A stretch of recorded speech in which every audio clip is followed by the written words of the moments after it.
Welcome to another DCS tutorial. This time we're going to be looking at the mission editor and a couple of ways of setting up a randomized CAS mission. Firstly, using a forwarder controller, but in which we have some more control over what gets assigned by the FAC. We will also look at an alternate method which doesn't rely on the flaky AI of the FAC with the 9-line readout, but instead uses triggers from the editor to data link the information straight to your aircraft, though the second method is only suitable for the Harrier and possibly the A10. Let's jump into the editor and we can put this into practice later on. So we're in Nevada and the mission will involve some enemy units which are going to be approaching Groom Lake, which we need to intercept and destroy.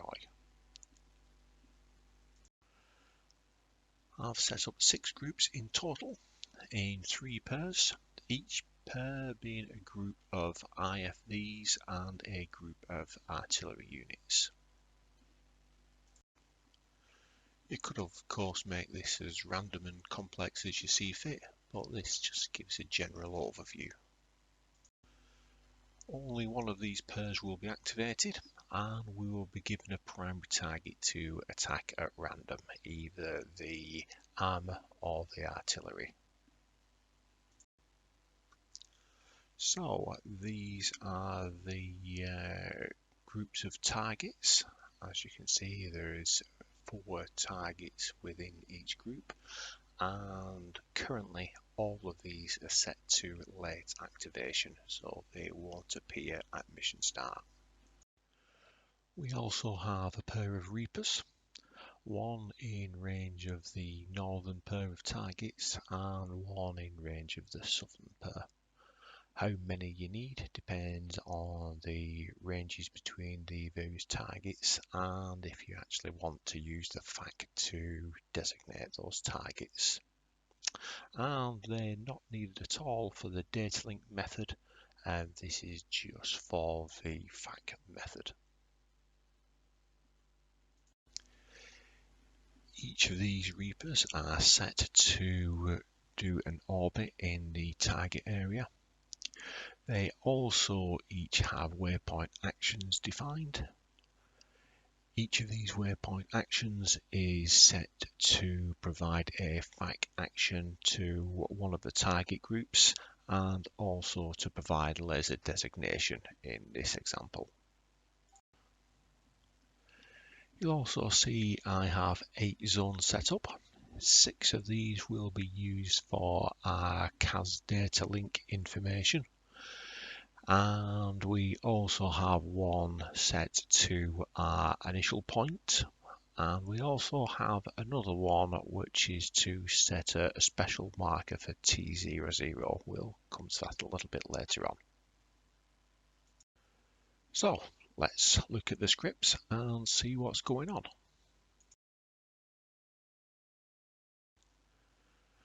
At the top here we have our primary randomizer.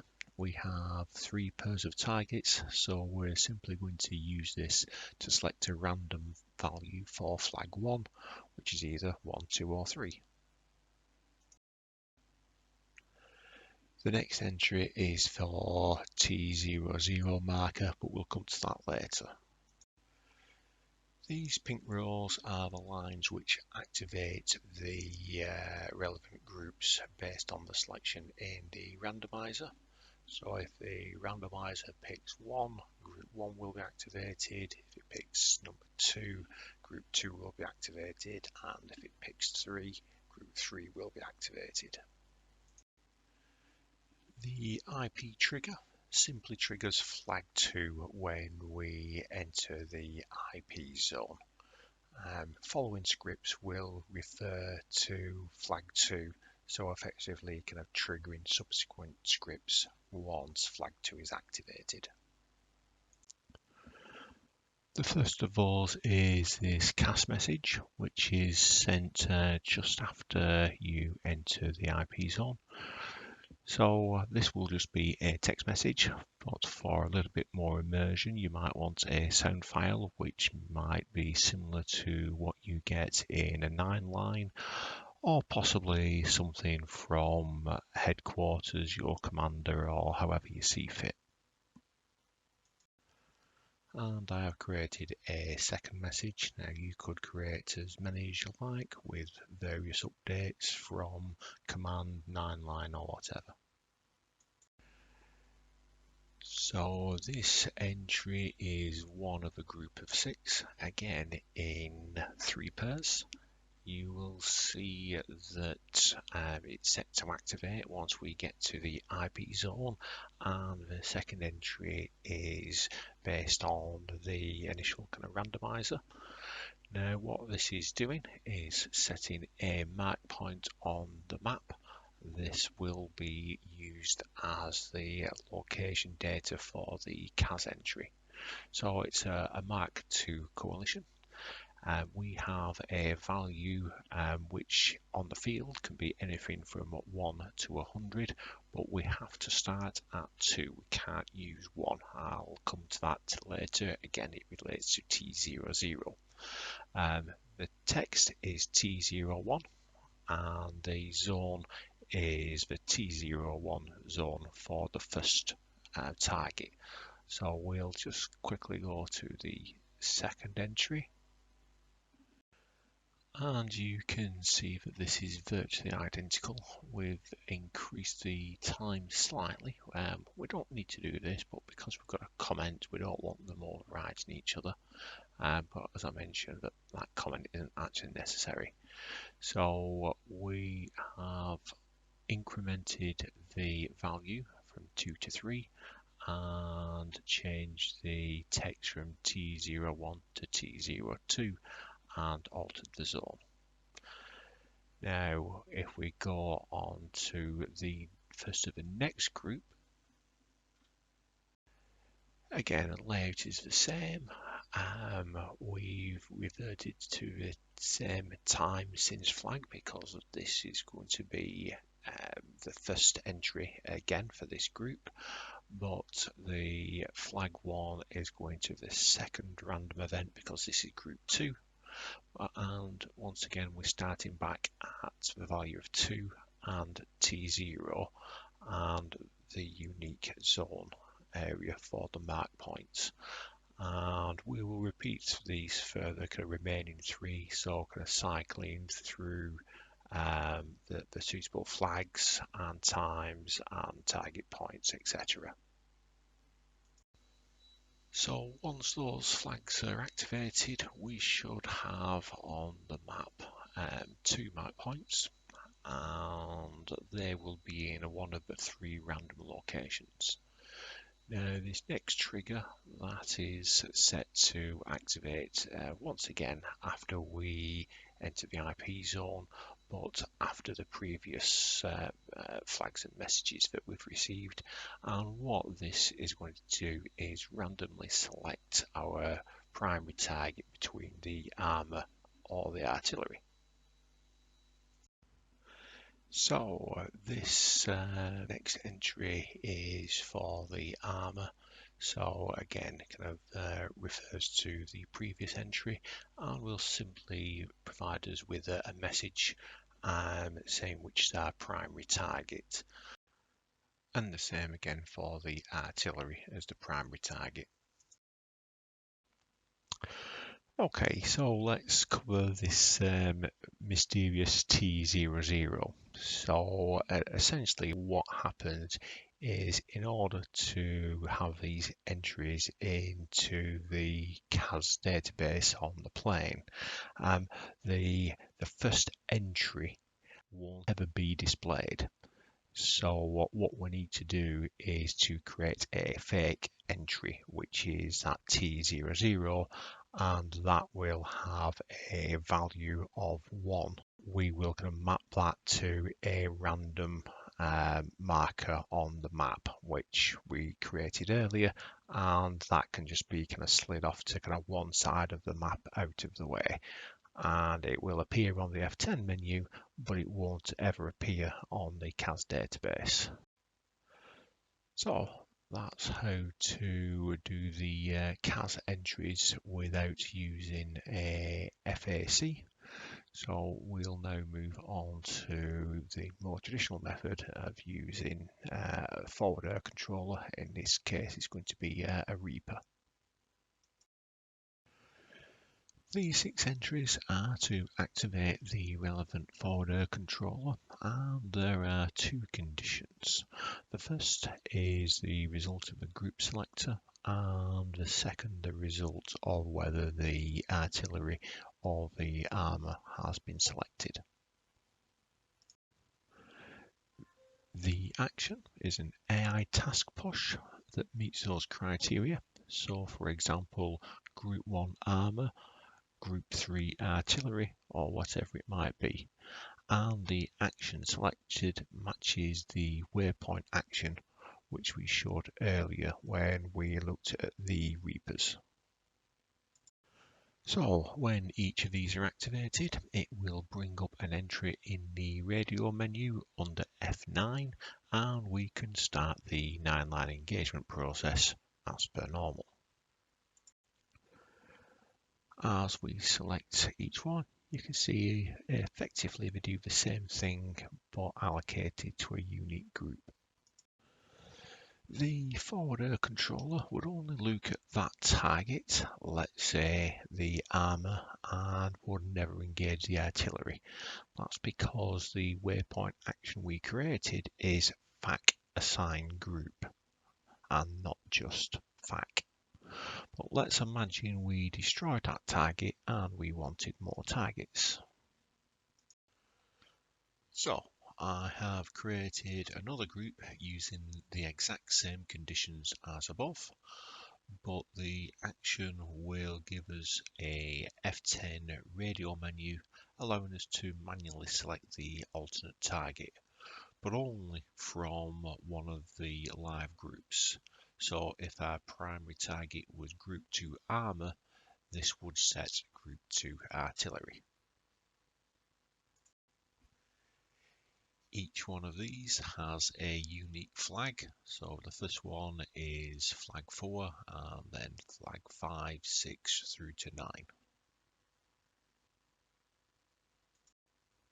And finally, we have the final group of 6, and these correspond to the previous radio actions. So these are triggered by flags 4, 5, 6, 7, 8 and 9, and do the relevant task pushes that we defined on the Reapers earlier.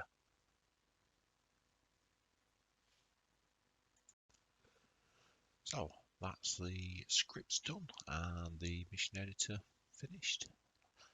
Let's get airborne.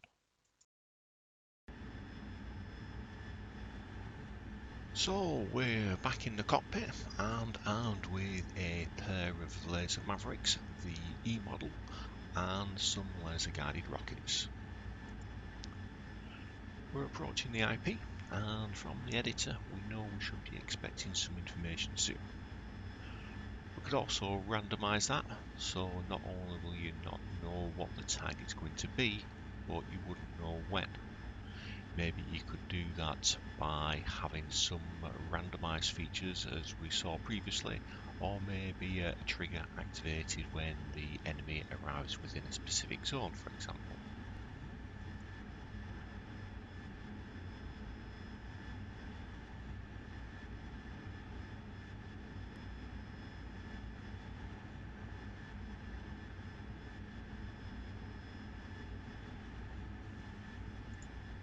The first messages have now arrived as expected, and if we hit right shift, right alt and 8, our CAS page will update.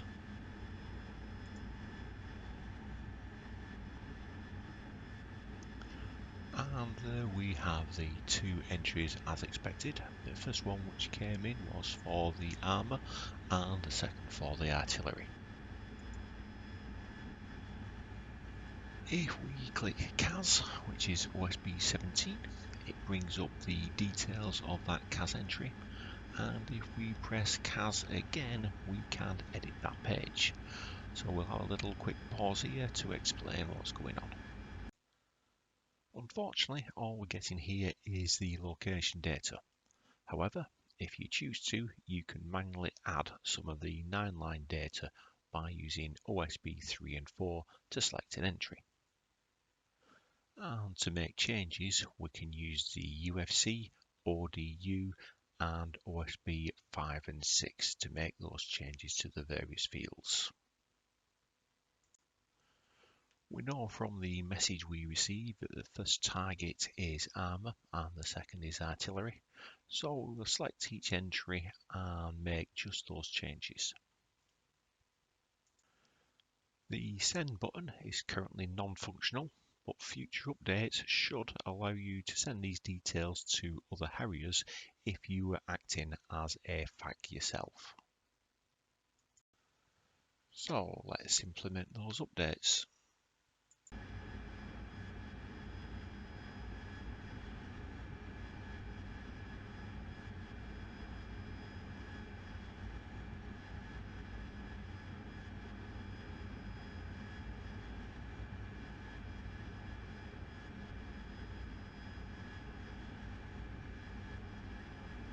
So that's our CAS page updated, and shortly we'll prove that they are working.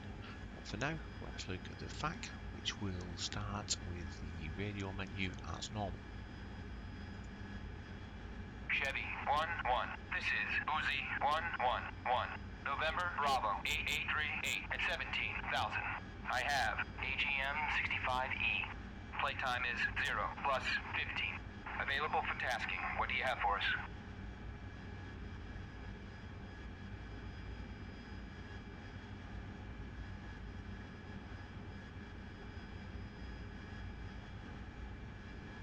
Uzi 1-1, this is Chevy 1-1.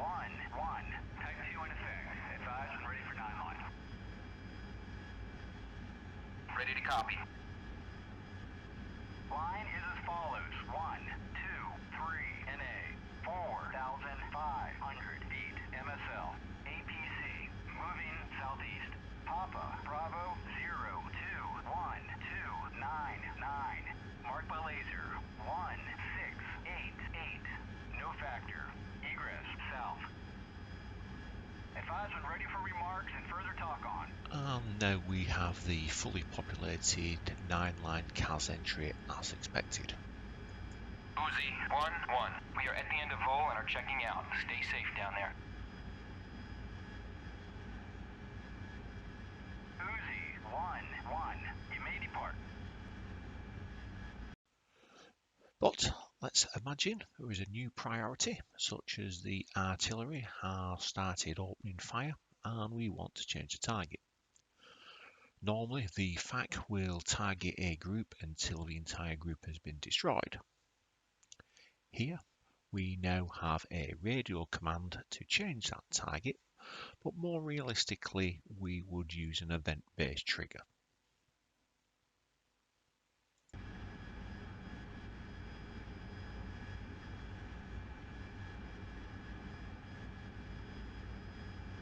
Chevy 1-1, this is Uzi 1-1-1, November Bravo 8226 at 17,000.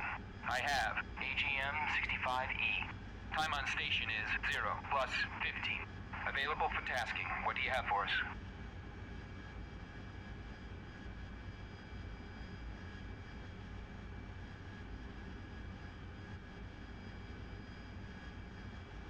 Uzi 1-1, this is Chevy 1-1. Type 2 in effect. Advise and ready for 9-line. Ready to copy. Line is as follows. 1, 2, 3, NA, 5,000 feet, MSL. Artillery, Papa, Bravo, 0623335. Marked by laser, 1688. No factor. Egress, east. Advise when ready for remarks and further talk on. and there is the 9 line for the artillery. Ready to copy remarks. Request AGM 65E. Final attack heading 2000320. 5,000. Papa Bravo 062335. Final attack heading 2000320. Read that correct. Report IP inbound. So we now have 4 CAS entries, and we are going to assign them a target opportunity. So we'll select use, and then 1 from the UFC, and then enter. The EHSD will turn red with T1 marked, so hit the data button to confirm.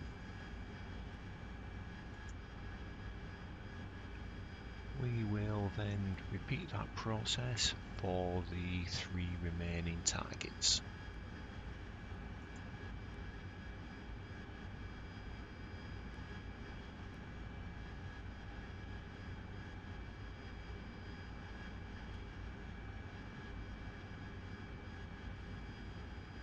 Normally you'd only need to do 1 or 2 tags here, but we have deliberately duplicated the targets to show both methods, and so we're going to go and do all 4 entries.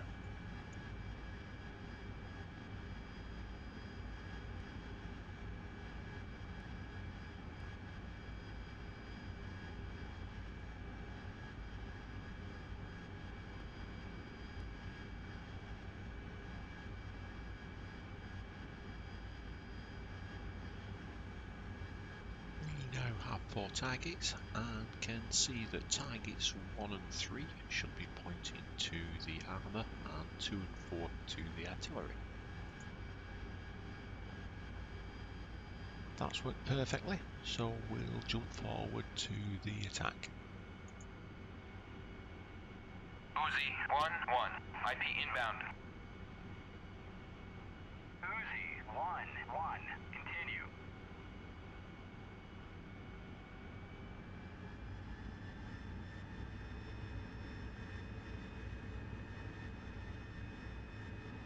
Uzi 1-1. Laser on. Laser on. Blazing. Uzi 1-1. Spot.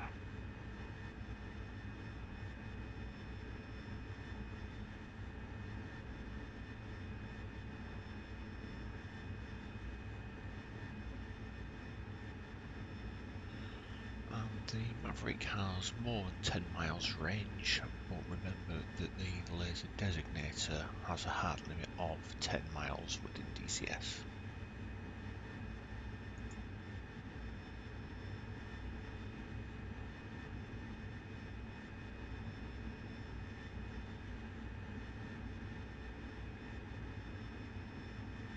Uzi 1-1. In from the southwest. Uzi 1-1. Cleared hot. Rifle, and then I'm going to throttle back just to give it a little separation.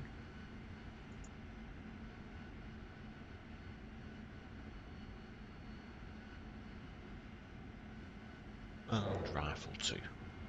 Hopefully there was enough separation there to switch between the 2 targets. If you don't know how to use laser mavericks, I will be doing a video for that shortly.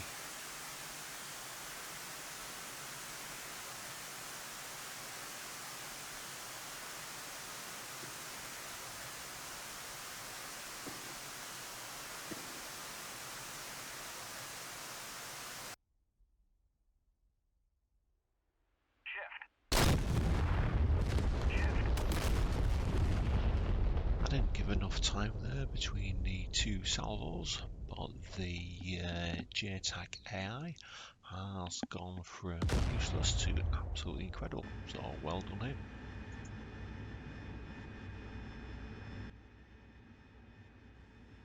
We're en route back home now, and we have reports that a certain someone is in town.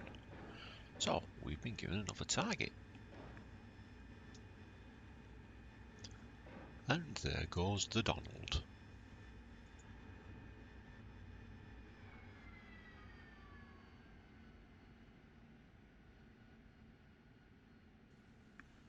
I'm feeling lucky today, so I'm going to set this bird down at the Luxor, and I think I'm going to put a couple of grand on red.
So, thanks for watching.